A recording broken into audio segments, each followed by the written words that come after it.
Even Africa's biggest retailer couldn't survive Africa's biggest consumer market. Shoprite, the South African supermarket giant, packed up in 2020 and left Nigeria after 15 years. Now, before you say failure, I want you to pause, because this isn't a story about defeat. This is a story about how even giants have to learn humility and pivot when it matters the most. You see, when Shoprite came into Nigeria in 2005, they came in with so much confidence. Big malls, air-conditioned aisles, imported goods, and such a fantastic shopping experience. It felt like modern retail had finally come into the country. Over time, they opened 25 stores across Nigeria and hired over 2,000 Nigerians. They became a household name, more like a symbol of weekend family shopping time here in Nigeria. But behind those bright lights was a business that was bleeding quietly. By 2020, Shoprite Nigeria's revenue had dropped from $173 million to $162 million, and they still posted a $5 million loss even after so many years of dominance. Power bills shot through the roof, importing goods became a nightmare. Inflation beat harder every single year, and then came the big one: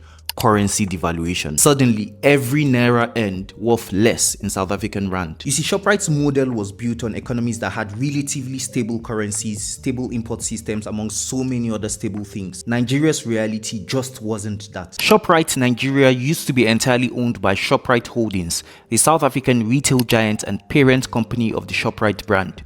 However, in 2021, Shoprite Holdings sold 100% of its Nigerian operation to Ketron Investment Limited, a Nigerian-owned company. So, the store still exists in Nigeria, but is now 100% owned by a Nigerian company, which is currently resetting the business model of Shoprite Nigeria. So here are some key lessons to be learned from Shoprite's exit from Nigeria. Lesson 1. Growth isn't always about expansion. Sometimes it's about knowing when to step back and pivot. Because in business, stubbornness kills faster than competition. Lesson 2. Localization isn't an option, it's a must, because systems that works in Cape Town might flop in Accra, Nairobi, or Lagos. Finally, lesson 3. You see, sometimes exiting doesn't always mean failure. Sometimes it could be a strategy.